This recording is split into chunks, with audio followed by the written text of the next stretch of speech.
I want to welcome Agile XRM to the podcast. I've known the people at Agile XRM for the past 12 years. I've seen how their business process management tool can add massive value to complex organizational processes in sectors such as finance and government. If you have complex processes or a need for dialogues on the Power Platform or Dynamics 365, take a look at how this BPM tool can add value. You can find them at agilexrm.com or check out the show notes for more details.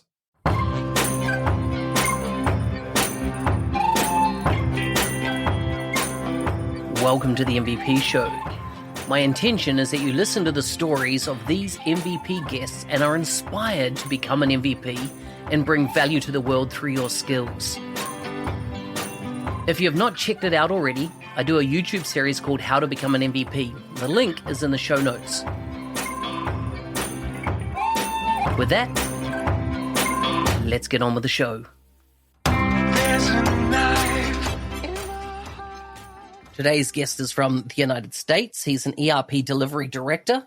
His first awarded as MVP in 2023. He's a Microsoft certified trainer, Dynamics AX and D365 F&O business transformation leader specializing in manufacturing and supply chain. You can find links to his bio, show notes is where you'll find those on the episode of this podcast. Welcome to the show, Andrew, or do you prefer Drew? I guess I would prefer Drew. I've always been known as Drew to close friends and family. And then it was funny when I got to my most recent employee, there was another Drew. So it became a battle of the who's Drew number one and who's Drew number two. So whichever you feel comfortable with, I won't be offended. Nice. I always like to kick off with food, family, and friends. Do you know what? Food, family, and friends. No, that's not what I normally do. I normally say food, family, and fun, but I said friends that time because you mentioned friends. So anyhow, food, family, friends, and fun. What do they mean to you? Sure. I guess would mean a little bit of everything. I'm the dad of two young kids, so all of those things kind of revolve around the two of them. And we like to say they're in the age of beige. It's a lot of brown and beige type foods on their plates, not a lot of exploration and creativity there. So their kind of food life is a little bit boring. It was funny, my wife and I, we got Thai food last night ourselves. They didn't want anything to do with it. They were eating their pizza and bread or whatever. But yeah, they're the most of my time, I would say. And then there's work after that. But they're at a good fun age. My son's almost 6 and my daughter's about a year and a half. So they keep my hands full for sure. I bet. I know what that's like. I've got one daughter turning 3 this week. And I've got a son that's happy birthday. About 1 and 4 months. So yeah, young. So I know what you mean. They take your time. And they certainly do that. How did you get into IT? What was that career path for you that brought you up to where you are today?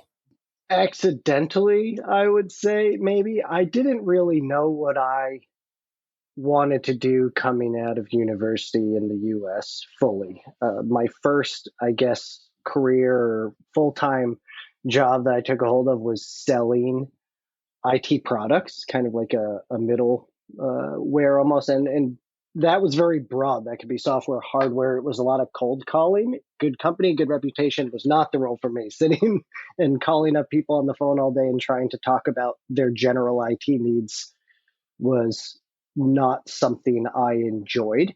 I fell into Dynamics accidentally as an end user. So it happened through someone in my family who worked for a company and recommended I look into it. That transitioned into a business analyst role in a UK facility who was using a very early legacy version of Dynamics. And I did that for about 5 or 6 years. So I started to really learn the ERP system, enjoy that side of it, enjoy having a more focused problem solving type of career versus something that was extremely broad. And after doing that for a long time, I wanted to get into consulting because I had worked a lot with our partners and consultants, and that interested me, just working with lots of different industries and clients and helping them learn the software and implement the software and find ways to either revitalize or just help do their job, for lack of a better word. It was important to me to share that knowledge because it was not easy to find it, I would say, in the early days of Dynamics ERP. When you talked about industries, then what are the common industries you've worked across? And I suppose what industries do you enjoy the most to deploy the tech into? Yeah, so as an end user, I started out in primarily manufacturing roles, and I really liked that. I liked the idea of a company coming up with a product to solve a business need, even if that was a very niche industry. I wasn't familiar with the industries we were in. We were selling to life sciences and university labs and research centers and defense industry, but I liked the thought of them coming up with ways to solve those needs. So I've always been drawn to manufacturing. I really got my start actually in master planning, which is more, I guess, holistic in the supply chain side, but it was focused in really our production planning processes. And that is, I think, one thing that's been consistent throughout my career from an end user to a consultant and now as more of a manager and director. So I really like that, whether it's in manufacturing or even just straight distribution. We work with a lot of companies, whether they're 3PL distributors or just transportation companies that still need that type of consulting and those types of solutions built for them. So I really love that aspect. I'm not a huge finance guy, definitely. But supply chain and manufacturing is where I like to lay my hat, and that exposes me to lots of fun companies and clients. Across your career, being able to see what the landscape of tech is out there, particularly around manufacturing. So whether it be SAP, Oracle, of course, we've got Dynamics, and there's other products that are bespoke and built in these spaces as well. Why have you stuck with Dynamics? Why not? SAP's considered the big gorilla of the space, and of course you've got Oracle and others. Why have you stuck with Dynamics? It's a really good question. I'd be lying if I didn't say there's comfort in it, right? I know it, and that allows me to know I can hopefully succeed in this space. And I've learned a lot over the 15 years or so I've been in the dynamic space. So part of it is that. Part of it is having a place where I have a certain level of understanding and expertise. I think the other piece is Microsoft and their growth and their change. I'm not going to lie and say I know who Satya Nadella was when I got into Dynamics and his vision for the company and his role in Dynamics and what they're doing now, or even their just role as a business. You look at the things they've done with AI across the board, all those things are really exciting. I think to me, for some reason, growing up, that Microsoft name was more important because as a person who maybe wasn't in business and IT and ERP, I knew it from being an end user on a computer in Office and Windows. So to me, that name always stood out. SAP didn't stand out. Oracle didn't stand out. IBM didn't stand out. So maybe there's a kind of a draw to it in that aspect, in the nostalgia of it. But I have always found it growing and expanding, and I like that. And it really exposes me as a consultant and as a user of the product to all sorts of industries and spaces that I never thought I would. So sure, SAP and Oracle, I'm not going to knock them, but I've just always really liked this space, and I think it will continue to grow and expand, and I'm really excited about that. So over the last couple of years, what are the main industries you've worked in? A pretty wide range. My last major role as an independent contributor, a solution architect, we worked in a pork manufacturing industry. That was really the first time I've worked specifically with somebody who does that full time as a manufacturer, really just food manufacturing. I came from more discrete assembly type manufacturing rules. So getting into more of the processed food, pharmaceuticals, that's been a big change and growth area for both myself and us, I think, as we've seen across our clientele. In the supply chain, we deal with probably more 3PL logistics providers. I think in the past, I'd probably work more with manufacturers who distributed their own goods, now also working with a lot more 3PLs and companies just maybe doing one leg of the supply chain journey. So I don't know what transitioning into those 3PL is means. fun. So third party logistics. So you might be a warehouse or transportation company, and pharmaceutical or retail, they don't have the operation side, right? So they ship their goods to you, or you go and get them, you stock them, and you ship them to their customers. That's a big growth area, especially when we look at some of the solutions Microsoft's building, making things that are standalone, making warehouse only standalone in Dynamics 365 ERP, where you don't have to use it with financials or things they're doing in the cloud with Supply Chain Center. Help us get those types of customers and companies into the dynamic space, which we weren't seeing previously. Can you just explain to me the different types of manufacturing, how it kind of sits in the market? You mentioned discrete manufacturing then. Can you explain kind of what the common models are when it comes to manufacturing? Sure. So I would say at least the way we like to explain it in the Microsoft ERP space and the way we position it as a provider, we have four major areas. So discrete would be things like assembly. I'm making a bike. I can take it apart. I know what part is what part and how much goes into it. Process would be your food and pharmaceuticals. It's more of a mixture. It's a formula. It's things that you can't disassemble and turn back into those unique things that made it holistically what it was, right? That changes a lot.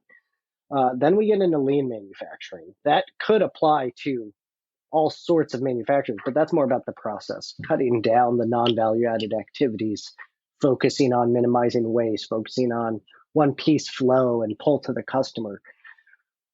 I would say the fourth, which we don't always necessarily position, but the fourth I would say would be project-based manufacturing. Things you see with like contract manufacturers, oil, anybody who's doing contract type work really would use project-based manufacturing, where you might be doing discrete or process-based orders in the system, but everything is about long projects and billing those customers, right? If you're a construction type company and it's mostly based on projects, you might be looking at manufacturing like that. So those are typically the four buckets we see our customers in, and they could be mixed.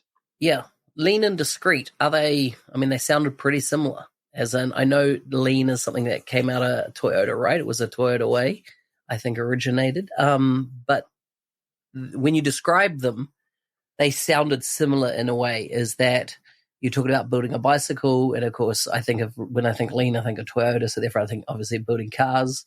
It's building a product as such. So how is it more that lean was that kind of, out of Japan way of thinking about manufacturing, or is it quite different the way you'd set that up in Dynamics? In Dynamics, it's definitely different. If we want to focus on that piece first. So with discrete manufacturing, you would use a term like production orders. I have an order that I discretely process. So I have components, items that I need to pick. I have labor I need to consume, and those get registered to the system. With lean, we're focusing on using Kanbans, and those are going to be triggered in different ways, right? We might have the typical bin system where you use one and you take one and things like that, or they might be event Kanbans that are triggered by demand in real time. So that setup is quite different. The costing effects are quite different. With lean, we're using backflush costing. You don't typically see these really granular variances at one order level. You're seeing it at the holistic cell level. So there's a lot of differences definitely in dynamics, and then mostly in theory for sure, and how you set up your processes, how you set up your machines, how you set up your material flow. That's going to be the biggest difference for sure. Yeah. Interesting. What changes? What have kind of been the big moves that you've seen in the manufacturing space, whether it be the introduction of robotics, whether it be, hyper automation coming to the process? What are the big things that you're seeing or seen change in your career really in the space? I think those are definitely big pieces of it, automation, and whether that's decrementing headcount and automating something that's simple, or it's maybe adding automation to the systems, right? Maybe it has nothing to do with our people and our process lines, but there's a lot of back-end processing in manufacturing. If you're using Dynamics for your ERP for finance, master planning, manufacturing, warehouse, there's a lot of things that need to be processed. And for manufacturers who are growing, they might not be used to a lot of that. So being able to automate those things are really important for them. Asset management is a big growth area we've seen with our manufacturers, being able to analyze their machines based on production output or production logged hours and feeding automation into that, feeding analytics into and out of that to be able to predict machine breakdowns, because they can't afford to have a machine down for a day, a week, maybe even an hour, depending on their volume or what they're making. So those are definitely huge growth areas.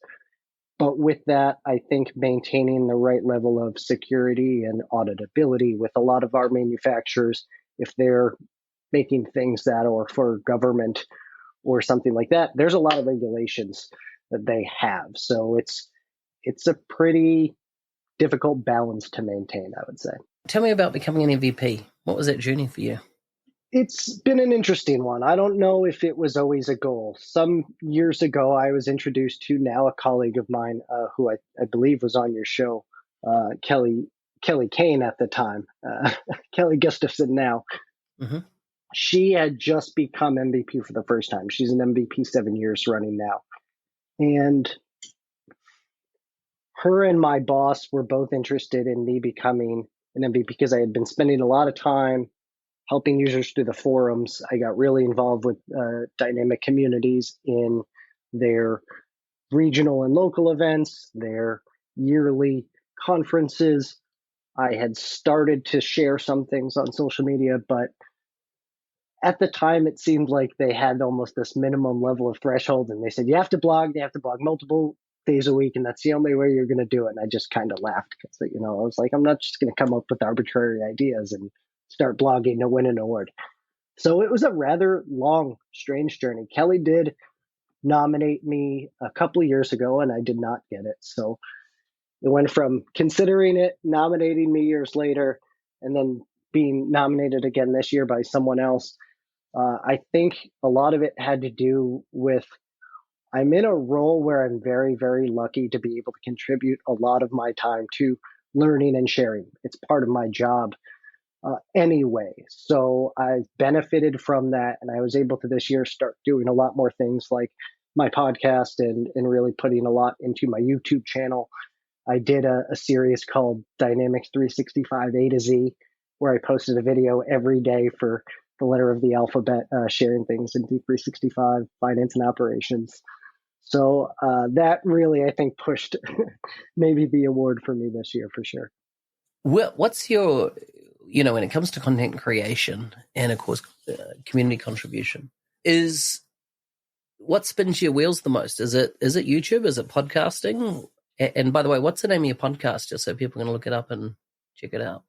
The name of the podcast is Dynamics Unplugged. The YouTube channel goes by the same as well. I would say I've definitely put more into YouTube so far. I'm more interested a little bit in the podcasting selfishly. I feel like it's a fun excuse to talk to friends and people who I find interesting. So I would like to do more of that, definitely. Tell me about tools of the trade. Folks listening to the show are aspiring MVPs. And sometimes it's just even those little technical things around what's your workflow. So let's just unpack your workflow for YouTube. For me, it was always tough. I'm someone who a lot of times overanalyzes things I want to post. So I always want to come up with either a theme for a short period of time, whether that's a week or a month, that I'm either going to focus on one topic and get really granular, or I'm going to do maybe broader topics, but they're going to be very structured and limited because I don't want it to just become a page of absolute absurdity where I have all various links, and it can be tough to come up with a focus. So that's why, for example, I did the A to Z thing. I structured it beforehand. I came up with topical areas. Every day I had a plan. I was able to knock that out. For people who want to become an MVP, I think find an area that you are passionate about learning. That's always going to be your avenue for sharing. People are always willing to share what they learn. And if it's something yet you've had knowledge of 15, 20 years, you're likely to either forget about it or not maybe find an interesting reason to always write about it. So for me, sometimes it's easier to start with the new stuff. What haven't I done? How can I share knowledge about that? And in turn, I'll learn about it and other people learn about it. That's a good way I've seen people become MVPs, is just sharing what they're doing and how they're learning and getting feedback and just getting smarter and better in return. I like it. What software are you using to do your YouTubes? I haven't gotten too sophisticated yet. I've been using mostly Teams meetings with myself first to record them and then editing them through ClipChamp. ClipChamp. Microsoft's ClipChamp, yeah. Yeah, I haven't had a lot of time to try new tools and get fancy with my edits. ClipChamp's good. I've done well over, I think I've done over 70 odd hours in editing in ClipChamp. So it's a good, robust product. Yep. I wish it handled audio a bit better, but as in allow me to export audio without exporting video, but it's all good in that respect. Hey, Drew, it's been awesome to have you on the show. Any last thoughts that you want to leave with the guests before I let you go? Just keep sharing your knowledge out there. Keep putting out positive information in the community. It's been great for me just hearing from people that they've enjoyed shows like this and people sharing their information. And I thank you for having me on and giving me the chance to say hi to the community. And always happy to help out. Hey, thanks for listening. I'm your host, Business Application MVP Mark Smith, otherwise known as the NZ365 Guy. If you like the show and want to be a supporter, check out buymeacoffee.com/NZ365 Guy. Thanks again, and see you next time.